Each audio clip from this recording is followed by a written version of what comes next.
I was always the one in the corner, the dependable one, sort of blending into the background like wallpaper in my own family story.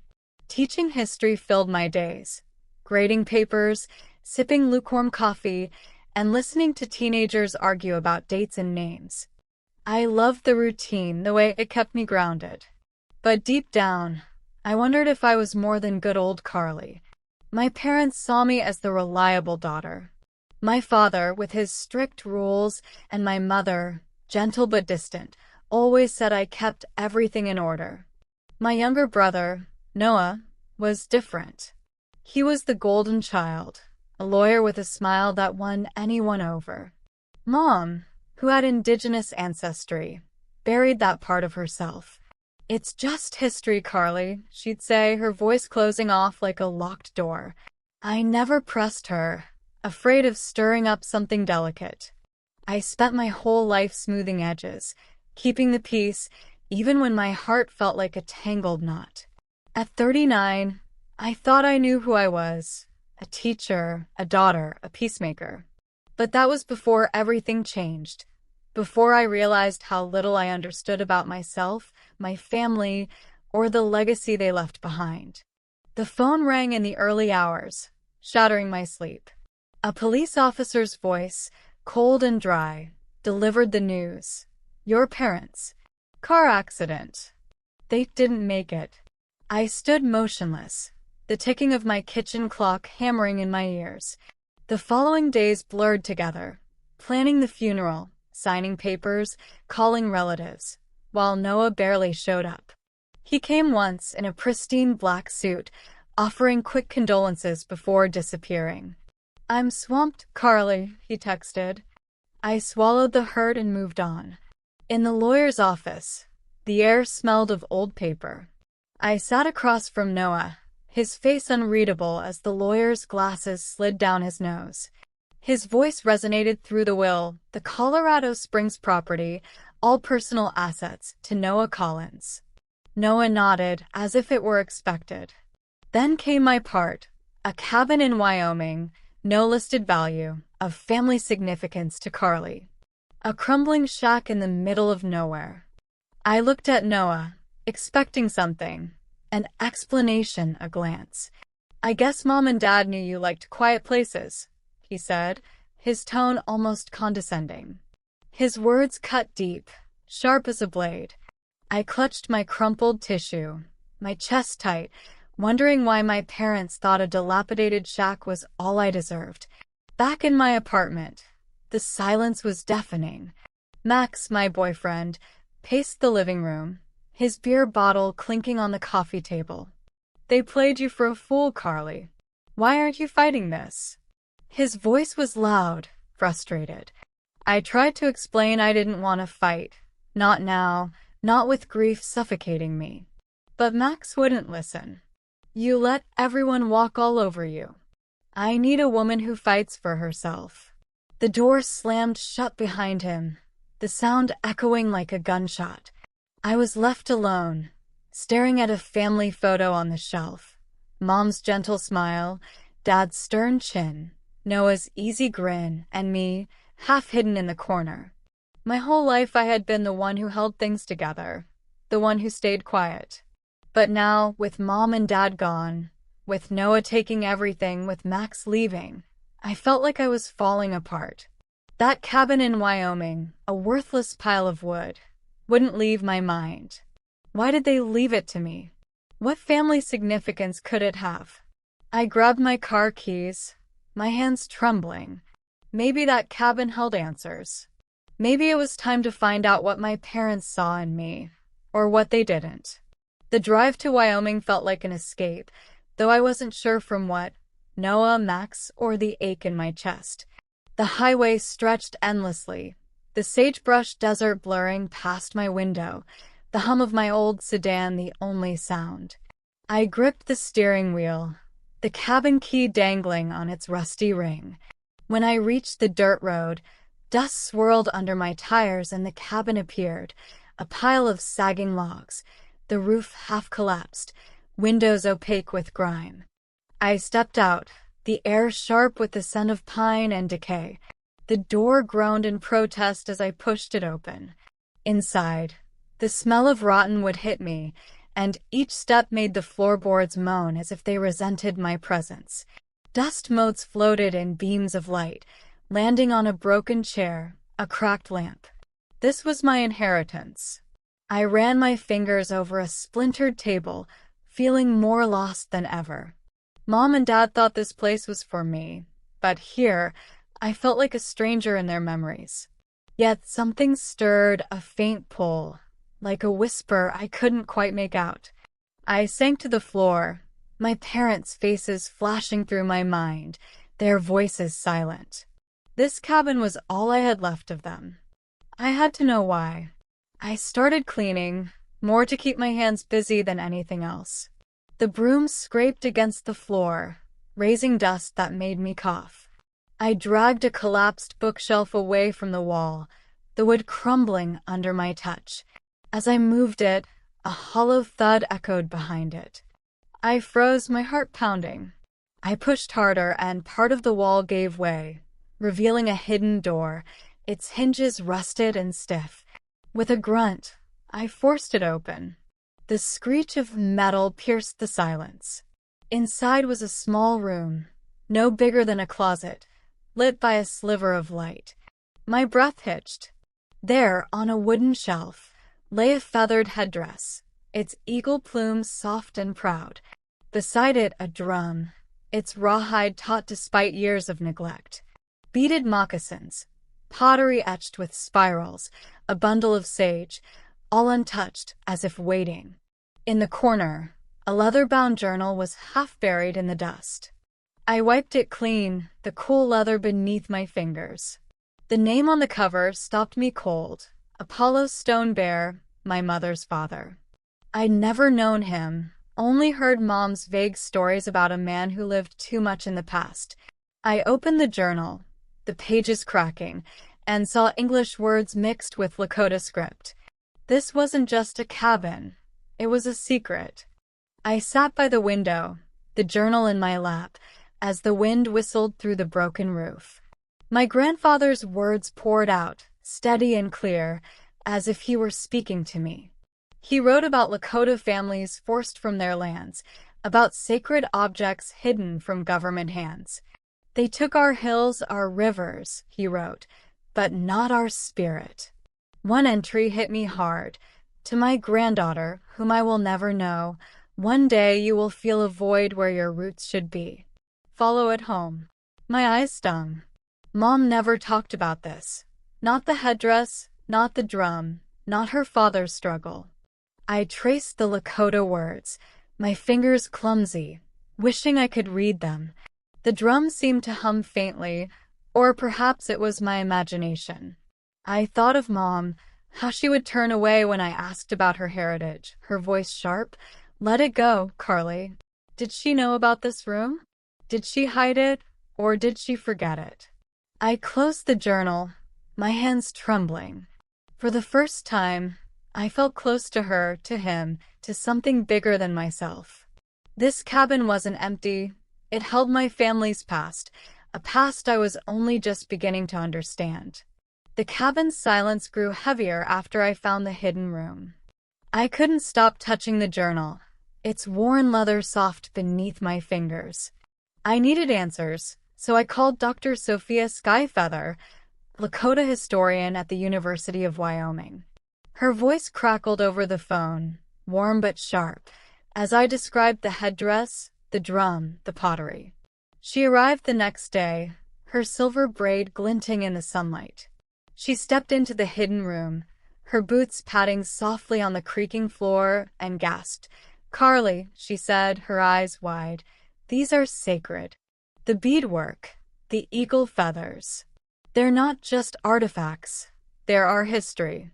She ran her fingers over the drum, its rawhide whispering beneath her touch. She estimated their value, millions perhaps. But her voice became firm. They belong to the Lakota, not in some museum's display case. I nodded, but my stomach twisted. Millions. I'm a school teacher, barely getting by. That kind of money could change everything. News spread fast, too fast, through the university network. Reporters called, their voicemails piling up on my phone, each one buzzing like a fly I couldn't swat away. I sat at the cabin's broken window, the wind whistling, and looked at the journal. My grandfather's words echoed, "Follow it home." But what was home? I wasn't sure anymore. The crunch of tires on gravel pulled me from my thoughts. Noah's sleek black SUV pulled up, gleaming against the cabin's decay. He stepped out, his polished shoes absurd on the dirt track, and knocked sharply on the door. I opened it, the hinges groaning, and he gave his lawyer's smile. "Carly, I hear you found some old trinkets." His voice was smooth, but grating. He walked in, surveying the entrance to the hidden room. "Let's make this easy," he said, leaning against the splintered table. "I'll trade you the Colorado property for this place and whatever's in it. You're a teacher, not a historian. You don't need this." My hands clenched. The property, Mom and Dad's house, full of memories, was tempting. Noah kept talking, his words sharp as glass. "Come on, you're not cut out for this. Let me handle it." I thought of his big house, his easy life, and how he'd always gotten the best of everything. The drum in the hidden room seemed to hum faintly, or maybe it was my pulse. I wanted to scream at him, to tell him he didn't understand, but my throat tightened and I just stood there, the floorboards creaking beneath me. Noah left with a sneer, the engine rumbling as he drove away. I sank to the floor, the journal in my lap, feeling smaller than ever. That night, the cabin felt like it was closing in on me. I paced, my footsteps echoing on the warped floorboards. I picked up my phone, my thumb hovering over Max's number. Maybe he was right. Maybe I was too weak to fight for myself. I called, his voice hoarse when he answered. "Carly, are you okay?" I mumbled about the artifacts, the money, the cabin. He softened, hinting that we could start over if I sold everything. I hung up, my heart pounding. Then I found a museum curator's card in my email, from a reporter's tip. I held the crisp paper, promising a life of no debt, no struggle. I could sell the headdress, the drum, walk away. My grandfather's journal lay open on the table, its pages fluttering in the draft. I read an entry. During the relocation era, he refused to trade gold for those same sacred drums. "They are not ours to sell," he wrote. "They are our soul." My hands trembled. I lit a match, the flame hissing, and watched the curator's card burn, its edges curling black. Smoke stung my eyes, but I felt lighter. Instead, I called Dr. Sophia, my voice steady for the first time. "I want to protect this," I said, "not profit from it." The cabin's silence felt different now, as if it were listening, approving. After I burned that curator's card, the cabin felt alive, like it was breathing with me. I sat with Dr. Sophia under the sagging porch, the air thick with sage. She had brought her boots, which scuffed the dirt as she listened to my idea, to turn the cabin into an indigenous cultural retreat center, a place for language classes, beadwork, healing stories. "It's bold," she said, her silver braid catching the light, "but it's right." We drove to meet elders Lucy Moonwillow and Mark Redhawk at a community hall, its walls humming with voices. Lucy, her hands gnarled like tree roots, took mine, her eyes deep and gentle. "This is what your grandfather wanted," she said, nodding to the journal I carried. Mark, his voice low, offered to teach drum making. Their trust made my chest ache, like I finally belonged to something bigger. Back at the cabin, I scribbled plans by lantern light, the wick hissing softly. I saw children learning Lakota words, elders sharing stories, the headdress safe, unsold. For the first time, I felt Mom's presence, as if she were watching proud. I wasn't just saving the cabin. I was building a home for my people, for myself. Noah didn't give up so easily. A week later, a letter arrived, its crisp envelope cutting my thumb as I tore it open. He was suing me for co-ownership, claiming the will was vague. The cabin undervalued when Mom and Dad died. My stomach dropped, the paper crackling in my hands. I heard his voice in my head, "You're not cut out for this." He hired a slick lawyer who called me, the tone unctuous, suggesting I settled to avoid embarrassment. Noah spread rumors too, whispering to reporters that I was unstable, easily swayed. I stood in the cabin, the floorboards creaking beneath my feet as I paced, doubt seeping in like damp through the walls. I had always been the quiet one, the one who stepped back. What if Noah was right? What if I lost everything? My grandfather's legacy, the elders' trust. The drum in the hidden room seemed silent now, its hum gone. I clutched the journal, my fingers tracing its worn edges, but my heart faltered. I was outmatched, just as I'd always been. The wind howled outside, rattling the windows, as if the cabin itself was urging me to fight. The courtroom smelled of polished wood, the judge's gavel striking like a metronome. I sat at the defendant's table, my hands sweating as Noah's lawyer painted me as fragile, incapable of managing valuable property. My lawyer, from a native advocacy group, squeezed my arm, her pen scratching notes. I had brought the journal, its weight steadying me. When it was my turn, I stood, my voice trembling at first.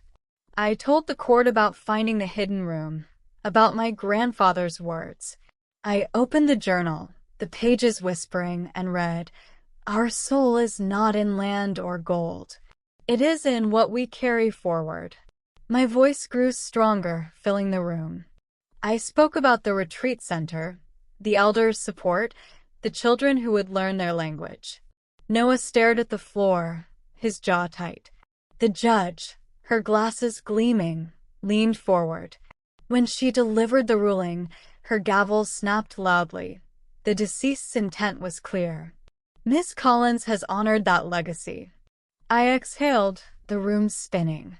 Outside, the air was crisp, the sky wide. I held the journal to my chest, feeling my grandfather's strength, my mother's quiet love. I had found my voice, and no one, not Noah, not doubt, could take it from me. The cabin transformed before my eyes, its broken bones mended by community hands. The Collins Cultural Retreat Center opened on a cool spring day, the air alive with laughter and the scent of sage smoke. Volunteers had rebuilt the roof, its new shingles gleaming, while the floorboards, sanded smooth, no longer creaked. Inside, Lucy Moonwillow taught beadwork, her needle clicking as children strung red and black beads. Mark Redhawk's drumming class filled the air with soft beats, each thrum like a heartbeat. I walked through the strong cedar smell, watching elders share stories, their voices weaving history into the present.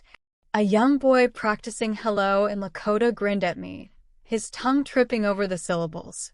I clutched my grandfather's journal, its leather warm in my hands, feeling Mom's quiet pride, her half Lakota heart finally at peace.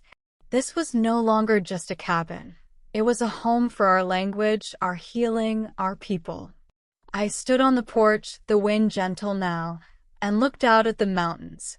For years I had been invisible, but here, surrounded by voices and purpose, I saw myself clearly. This was my legacy, built not with money, but with love. Max showed up one afternoon, his pickup truck rumbling into the retreat's parking lot. He leaned against the doorway, his boots scuffing the gravel, and smiled as if nothing had changed. "This place is incredible, Carly," he said, his voice smooth. He hinted at a fresh start, his eyes searching mine. I remembered his words, how he wanted a woman who would fight. I looked at the cabin, its windows glowing with lantern light, and felt no desire to go back. "Max," I said, my voice steady, "I wasn't lost. I found myself. You wanted someone else." His smile faltered, but he nodded, the gravel crunching as he walked away. I watched his truck disappear, the dust settling. Letting him go felt like shedding an old skin. I turned back into the retreat, the sound of children's laughter drifting out, and knew I was exactly where I belonged. The naming ceremony came at dusk, the sky streaked with pink. A fire crackled in the circle, its sparks dancing upwards. Lucy Moonwillow, her shawl rustling, called me forward. The drumbeat pulsed low and steady as she spoke. "You have returned to us," she said. I faced the crowd. Elders, children, Sophia, and spoke, my voice clear. I thought I was invisible, but I just hadn't been seen by my own eyes. The fire hissed, the stars bright above. I felt my grandfather's hand, my mother's smile guiding me home. A young Lakota girl approached me at the retreat, her small hands clutching a drawing. The paper crinkled as she handed it to me, a sketch of the cabin under a bright moon, its windows clear. "My grandma says we can come here to remember," she said, her voice soft but clear. I knelt down, the fresh grass beneath me, and saw my reflection in her dark eyes. The retreat buzzed behind us, laughter rising like smoke. I folded the drawing into my pocket, its edges soft against my fingers. This place, once broken, now held our stories, our future. I was no longer invisible. That night, I sat by the fire, its crackle filling the silence. I opened my grandfather's journal, the leather warm, and read the last page. "You have found the key," he wrote, "not to the door, but to yourself." The words sank deep, like roots. The firelight danced on the cabin walls, now a stronghold. I saw Mom smile, felt her heart in mine. I closed the journal, the pages whispering shut. I was home, carrying my grandfather's legacy, ready for the next daughter to find hers. Thank you for listening to Carly's story. If you enjoyed this video, please like and share to support us in bringing more emotional stories, and subscribe to the channel so you don't miss any new releases. See you in the next video.